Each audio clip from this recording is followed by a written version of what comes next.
Toji Fushiguro or Toji Zenin, no matter which one you refer to him as, he is still the sorcerer killer and one of the anomalies of the JJK verse. But I am here to ask you all, what would happen if we put this anomaly, the man who was able to battle against Satoru Gojo himself, against the Sasuke Retrieval squad, and who would win? Please don't forget to leave a like on the video, subscribe, and comment if you're new here and enjoy my content. And with all that being said, let's get into the video.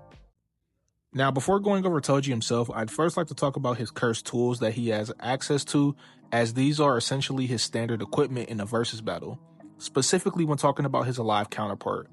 First is Toji's inverted Spear of Heaven, and what this weapon does is bypass and turn off one's cursed technique when making contact with them.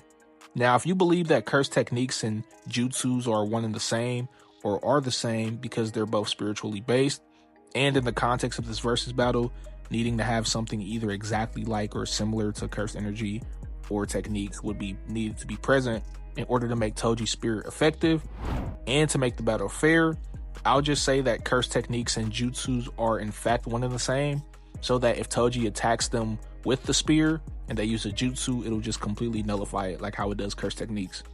And next we have Toji's Chain of 1,000 Miles, and this is a chain that can be infinitely extended as long as the end of the chain is hidden, which means that alive Toji has infinite range during this battle and can fight them from pretty much anywhere he needs to. And then we have Toji's Playful Cloud, and this weapon's strength is solely dependent on the wielder's power and doesn't have a cursed technique. And lastly is Toji's Soul Split Katana, which Maki has a replica of, and this weapon allows the user to bypass durability and attack the soul. It is also important to mention that one can only use the Soul Split Katana at its maximum capacity when they're able to perceive and see the soul itself, which both Maki and Toji are able to do. And now that I've gone over Toji's equipment, it's time to go over his AP and see just how strong he actually is. Now, I think it's important to say that alive Toji doesn't have any notable AP feats that we can concretely scale, as the only people we see alive Toji fight are Teen Gojo and Teen Geto, and these two also don't scale anywhere either. So for the sake of the video, I'll grant alive Toji somewhere between small town level to mountain level AP. This is because his Edo version was able to battle against and defeat Dagon, who was relative to Jogo, and Dagon was able to create an island-sized space with his domain expansion, which should be his raw power, and Jogo was able to create a mountain-sized domain expansion with his power. And obviously, as I said, since they're both relative, you can really put them either or, doesn't really matter. Or if you want to go with one of his lower interpretations, then you could scale him around small town level at the lowest, since Jogo was able to create an earthquake with his maximum meteor, and it has been calced to be somewhere around town levels of power. I have all the calcs I'm using for this video in the description, so if you'd like to see them, please check it out. Also, you could scale Edo Toji to alive Toji if you use the chapter extra statement, where Gege says that the granny who invoked Toji Zenin's name and not Fushiguro invoked that name because it was said that someone's name at the peak of their power is more effective to use or say than if you use like a weaker version of their name, meaning that Edo Toji is actually stronger and faster than his alive counterpart during hidden inventory, because he's basically the alive Toji that was rusty, except he's not rusty and he's actually like at technically 100%. So if that makes sense, yeah. But if you want to agree or disagree with this, that's fine. You can discuss this with me in the comments down below. Anyways, now that I've gone over Toji's AP and his equipment, I think it's time to talk about his speed next. And this section might be a bit long, so please bear with me. Now, because this is partly a JJK power scaling video, I have to bring up the Mach 3 statement that Gege made in the series. And if you believe this meta is true, this can heavily impact Toji's scaling by a good amount. While Maki was fighting cursed Naoya, there was a statement after he blitzed her where the narrator said that Naoya had just reached Mach 3 speeds and is able to speed up further than this and get faster. Now, for those that don't know, this is before the other narrator statement of Maki and Toji being stated to be equal fighters, which means that this specific version of Maki is relative to but somewhat weaker than Toji, which would then mean that Toji and later Maki are faster than this specific feat, with Maki completely outspeeding Naoya all throughout the colony after doing sumo with Kappa. But if you believe that the Mach 3 statement that Gege made, and take into account that Maki after she did sumo with Kappa is then equal to Toji, then this would mean that Toji is somewhat faster than the Mach 3 speed statement. But if you're a power scaler and prefer power scaling over narrative, then Maki's earlier feat of catching a bullet at near point blank range, which has been calced at the lowest supersonic to the highest high hypersonic. Many power scalers believe this to be a common range for this specific feat, and if you also think this is valid scaling, then you could also use this to upscale Toji, since obviously Toji is stronger than, Kyoto event Maki. Next is the light speed or faster than light arguments, and I personally don't agree with these, but I'll bring it up for those that want to use this. Firstly is Gojo's hollow purple statement, which is stated to be imaginary mass. And imaginary mass is said to be tachyon particles, which, as I said before, are faster than light, meaning that when Gojo uses hollow purple, he's actually firing off a faster than light attack. I don't really agree with this because someone like Hanami, who is definitely not faster than light, is able to dodge this from Gojo. And if you think about the average speed of the verse itself, it's pretty obvious that JJK as a whole or collectively isn't light speed tier at all when it comes to movement speed, and it's consistently shown to be much lower than that. Not to mention that these FTL feats are more shown in the series to be reaction speed feats and nothing else. Then there's Kashimo's mythical beast amber, which was said to be utilizing electromagnetic waves, which is said to move around the speed of light. Now the problem with this is that we have only seen 2 people move as fast as this Kashimo, and that's 20 finger OG form Sukuna and Kashimo himself while using his mythical beast amber, and nobody else. Which means that even if you want to argue the speed of light or FTL speeds, it is only applicable essentially to 20 finger Sukuna and Kashimo as of right now. But I don't really agree with this anyway, so I'll let you all decide on if this is a valid speed tier for them. And the last thing I'd like to talk about is being faster than lightning. Now luckily we do have some speed feats that are around this tier of speed that we can go over. As you all know, Kashimo's cursed energy has the innate properties of lightning itself. Both Panda and Hikari take note that Kashimo's cursed energy, when making contact with them, seemingly has the properties of lightning and can shock them. And he can also transfer a positive charge and hold on to a negative charge with his cursed energy, which is exactly how electricity can function, giving him the ability to create a can't miss attack with his cursed energy.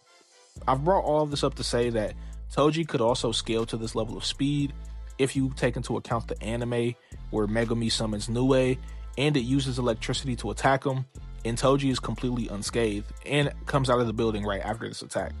We don't actually see what happens to Toji when this attack is launched, but it's safe to say that either Toji dodged the lightning and got out of the building, or he completely tanked the lightning and then got out of the building.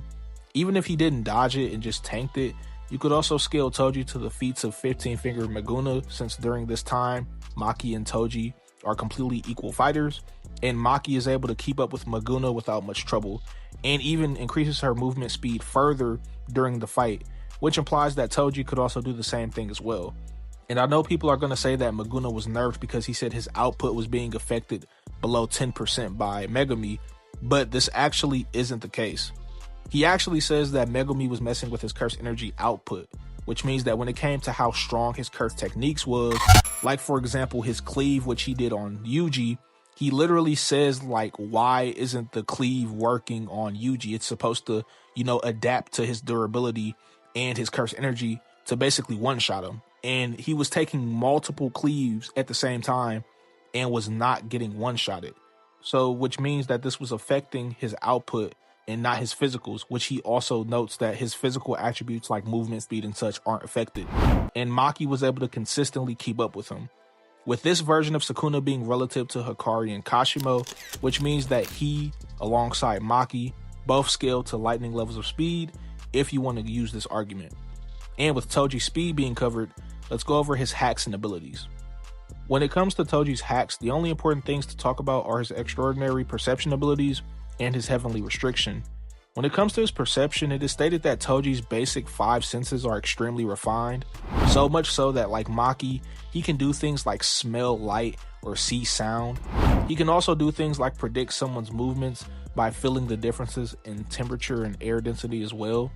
And then there's his heavenly restriction, which gives him monstrous amounts of physical prowess in exchange for having no curse energy at all. And that's everything there is to cover about Toji. Now it's time to talk about the Sasuke Retrieval Squad and see how they stack up in comparison. Now, in order to scale the squad, we'll be upscaling them from Sasuke's Fireball Jutsu from the Bell training. As we know, Sasuke's Fireball is shown to vaporize the ground and create a crater, which has been calculated to be around city block level, which is a reasonable range given the very low scale of the series during this time. You can also scale the squad to the feat that KM0 Naruto performed against Orochimaru's snake in the Forest of Death, which has been calculated to be around small town level, or use various other calcs during the Sasuke Retrieval arc with Toji and Jirobo, with these ranging from small building level to large building level, or even city block level in terms of their AP. Then there's the team's various hacks and abilities, but I'll get into those later in the video. When talking about their speed, you could argue that they're at the very least supersonic when calcing Naruto's speed blitz of some random thugs during the Land of Waves arc, which is said to be Mach 1.19, or you can use a higher scale than that by using the feat of a young Gaara Sand, instantly deploying to stop an explosion from point blank range, which has been calculated to be Mach 29. Or if you want to use something higher than that, then you could use Tamari deflecting sound waves against Tayuya, which can be calculated around hypersonic to hypersonic plus levels of speed. And as I said before, I'm only using these calcs to figure out and give a general range of these feats, and I'm not saying that they're 100% factual pieces of evidence, so please don't think that's what I'm doing. Anyways, now that I've talked about their speed, it's time to talk about their hacks and abilities. So to quickly go over what each of the members can do, Naruto has access to the Nine Tails, and during this specific fight, he can gain an unquantifiable increase in power between his KM0 and One-Tailed Cloak. Naruto with his KM0 was stated to have more chakra and implied to be stronger than Land of Waves or Kakashi, while in his base, he's way weaker. And KM0 Naruto was beating up a Sasuke who had access to his 2 Tomoe Sharingan and half Curse Mark Amp, and then surpassed 3 Tomoe Sasuke with his One-Tailed Cloak, making Sasuke sweat and was bypassing his precognition. Basically, Naruto would have access to 2 transformations that each give him a considerable increase to his overall capabilities. Next is Shikamaru, and he can control shadows and is just really smart. He's essentially Megumi in this situation. Then there's Neji, and he has access to the Byakugan, and this eye allows him to have 360-degree X-ray vision and has a 50-meter detection radius, although there is a small cone-like blind spot that Neji has where his vision cannot see, which can work in Toji's favor during this encounter. Then we have Kiba, who just has his Fang over Fang, and it's said to be so powerful that if Sakan and Ukon had one body, then it would have completely killed them in one attack. Then there's Choji, and he has his chakra pills that give him explosive power and are also said to be able to give him tremendous amounts of energy as well. And then when he eats the red pill, he becomes 100 times stronger and faster due to effortlessly handling and keeping up with second stage Jirobo, who in his Curse Mark stage 2 is 10 times stronger than normal, who when Choji ate his green and yellow pill, he was still inferior to in both strength and speed. And with all of the squad scaling out of the way, it's time to answer the question of the video. Who would win between Toji Fushiguro and the Sasuke Retrieval team? The answer is quite complicated. Let me explain. Now, if we're talking about alive Toji with his curse tools, you could scale his speed various different ways. We know for a fact that he should scale above the Maki that caught Mai's bullet during the Kyoto exchange event, which is calculated supersonic to high hypersonic in terms of speed. Or even using Gege's statement of Naoya reaching Mach 3 and him being faster than that, it's also fine as well. But if you think that he is at the least around these ranges of speed, then you could say that Toji would use his speed and mastery of his cursed tools to overwhelm the group during the battle. And it should be also important to note that because curse techniques and jutsu seem to both stem from spiritual energy manipulation, you could just say that if Toji uses his inverted Spear of Heaven against their jutsus, he could theoretically cancel them out, making them useless. And because Toji's AP can scale at the lowest to small town level or at the highest mountain level to island level, either Toji would lack the AP in this matchup but have the speed to keep up with the Genin, or he would excel in this matchup with both AP and speed and would be able to overwhelm them all. Also taking into account his high battle IQ, with him pretty much coming up with strategies and counters to Gojo while rusty and breaking down Geto and how his curses operate during their respective battles. If you think Toji could possibly have lightning levels of speed, if you take the anime into consideration and believe he dodged Nue's lightning, or scale him to Kashimo, Yuta, Hikari, and Maki, who he also scales to, or even 15-finger Maguna, then there could also be a speed advantage here as well. But let's not forget Toji's Soul Split Katana, which can bypass durability and directly damage the soul itself. And he is able to perceive the soul itself, meaning that he is also capable of dura-negging the whole group during the fight. But there are some things to note that can cause Toji some problems, like Naruto and his 2 Nine-Tails transformations, which he has access to, which lets him constantly heal from fatal wounds and give him unquantifiable jumps in power that allowed him to contend with Sasuke during the final valley, Shikamaru and his extremely proficient battle strategies and use of his shadows, something that Megumi also took advantage of against Edo Toji in their fight, Neji and his Byakugan and his palm rotation that can help hide his blind spot and can pretty much block against most attacks, Choji and his 3 chakra pills that give him enormous increases to his speed and power, and even Kiba and his Fang over Fang. All of these things present a challenge against the live Toji, and I do believe that if the team were to work together and fight them all at the same time with their combined efforts, I think that the team would win. But if this is a 1v1 against each one of the Sasuke Retrieval members, then I do think that Toji would win more. This fight basically depends on if you think the group will fight together or not. And then there's Edo Toji, and while he is stronger and faster than a live Toji, I have mentioned before that he only has access to Playful Cloud, and Playful Cloud also gives him an extreme increase in his physical abilities, specifically his strength. But what holds Toji back is his lack of conscience, because this version is a puppet of Carnage, and he is just fighting off of pure instinct. And while he's like this, he'll go after the strongest person around, which based off statements and feats, you could argue to be Neji if we're talking about the whole group and base, or Naruto if we're taking into account transformations. And if he's only fighting against them one at a time, then you could argue that he might be able to pull out a win. But if the team is able to gang up on him, or gang up on the specific version of Toji and work together, then I do think that Toji would lose. And so to reiterate, if it's a live Toji and he's fighting them all at once, then he loses. But if he's fighting them one-on-one against each person, then he would win. This is also the same for his Edo version as well. This video was quite long, and I do hope that I was able to clarify and give a clear answer to this topic. Please don't forget to leave a like, subscribe, and comment to show me support, or, just share your thoughts and opinions with me. And if you'd like to see more of my JJK or Naruto videos, then you could watch my Makima vs. Gojo video. Or if you want to see a Naruto video, then you could check out my Naruto vs. Luffy video as well.